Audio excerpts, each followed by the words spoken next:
outwards, and away you went. Now you can see here the iron sides of the parliamentarian cavalry trying to force the infantry into yielding or falling back. Civil War battles were very, very slow. It was impossible to move quickly with all the equipment. A pikeman's equipment weighed around about 60 to 70 pounds.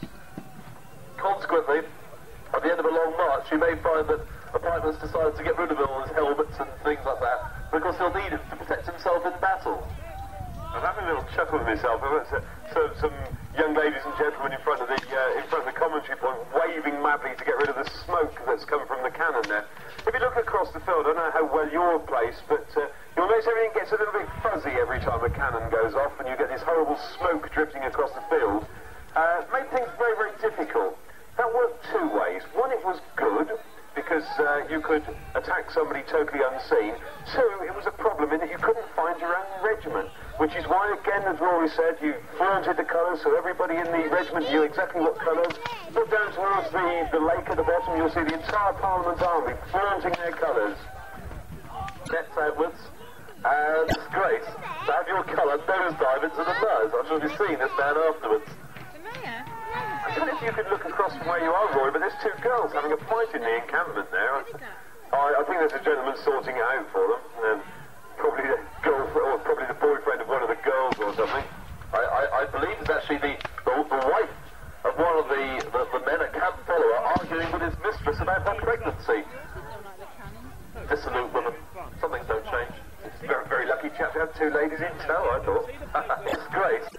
There's going to be quite a lot of encouragement to find a mutually satisfactory result and avoid any bloodshed today. Having said this, I know that Colonel General Thompson is somewhat hot-headed. He do like the battle. And you can see once again the Roundhead cavalry trying to get in, trying to bash into the Royalist ranks to demoralise them, more or less. The Royalist cavalry there sweeping them away. Don't forget, open your mouth slightly if you see a cannon just about to go off. You do get a slight warning. Can you hear the scuff? There's going to be quite a lot of That's 4-0 then.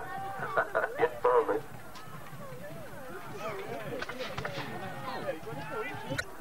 Bow. Now I can hear some of the Royalist officers urging their men on to better things. Of course, both sides had the good fortune to have God fighting for them. Although this wasn't really a religious war, and there was no clear definition, by and large the Royalists tended to be slightly higher church than the parliamentarians.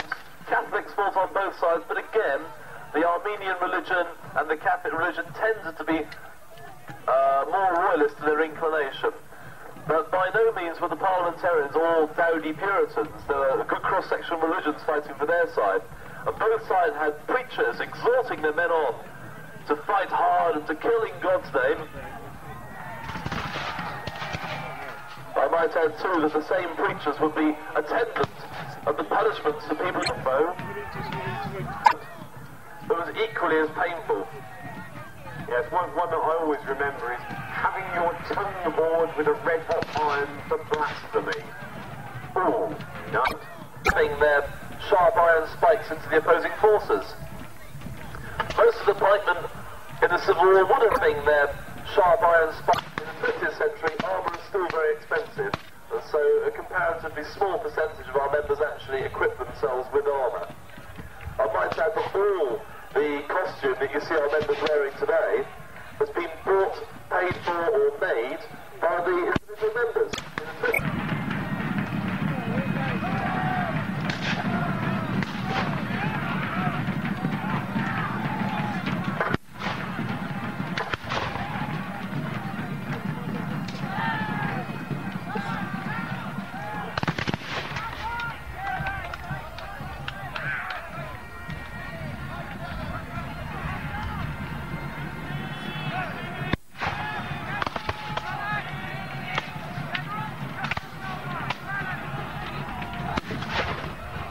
Sorry to be a bit of a pest, but can I just once again advise you, this is to members of the... not in costume. Please take care, keep good watch on your kids. Thanks very much.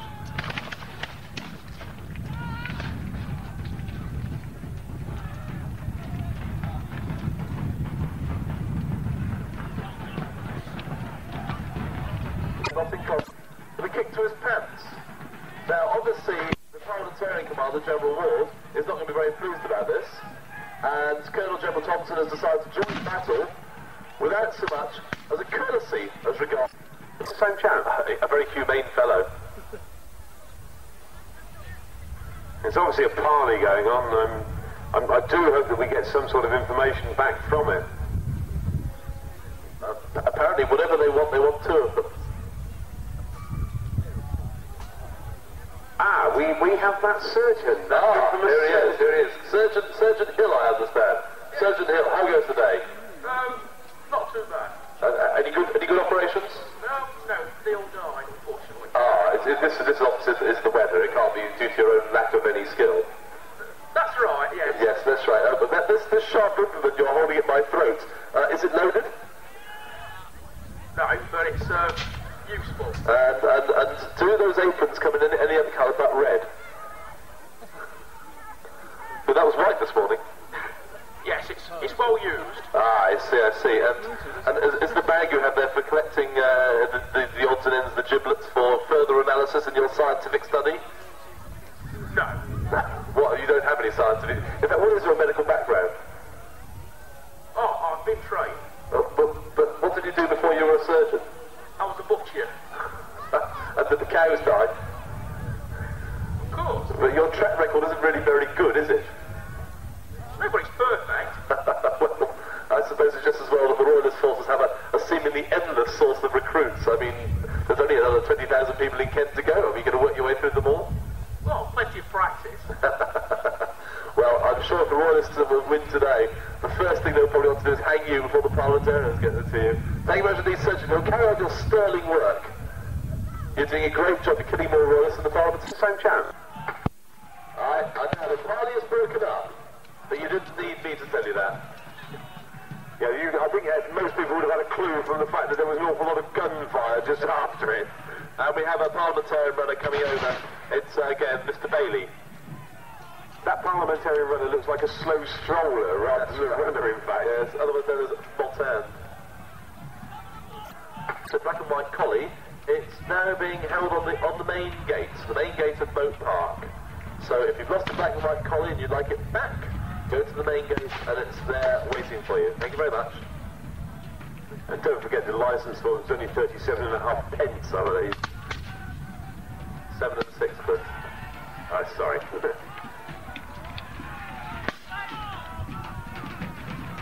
No, I wonder, it looks as though the Royalist forces have drawn some kind of heart or some kind of strength from the parley. They seem to be going forward again.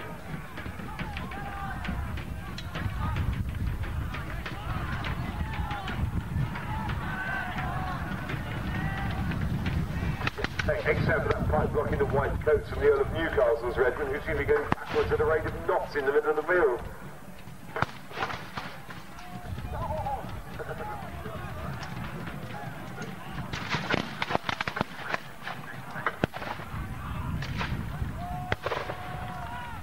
The black and white.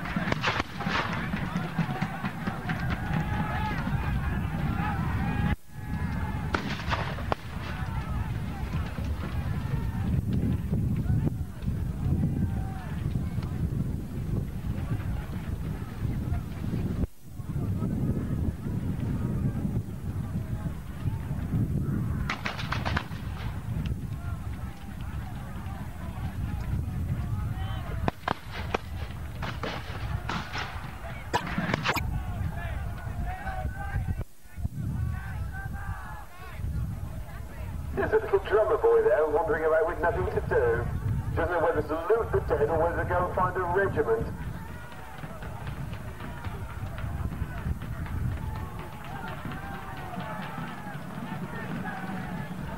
And the marauding surgeon that we spoke to earlier is wandering around looking for trade.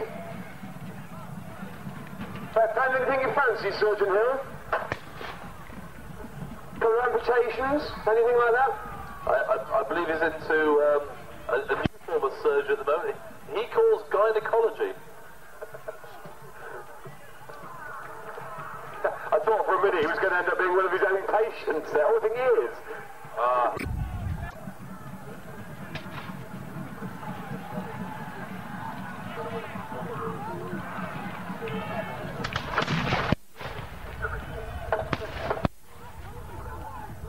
Shall I play it? Can you play it? I've just been handed a musical instrument which I'm now going to attempt to play because a young lady by the name of Sarah Jackson has lost her recorder. So please, Sarah, can you come back and grab your recorder before he starts playing it? Now then, Sarah, if you don't come to the comfy caravan in the next couple of minutes and pick this recorder up, I'm going to play it.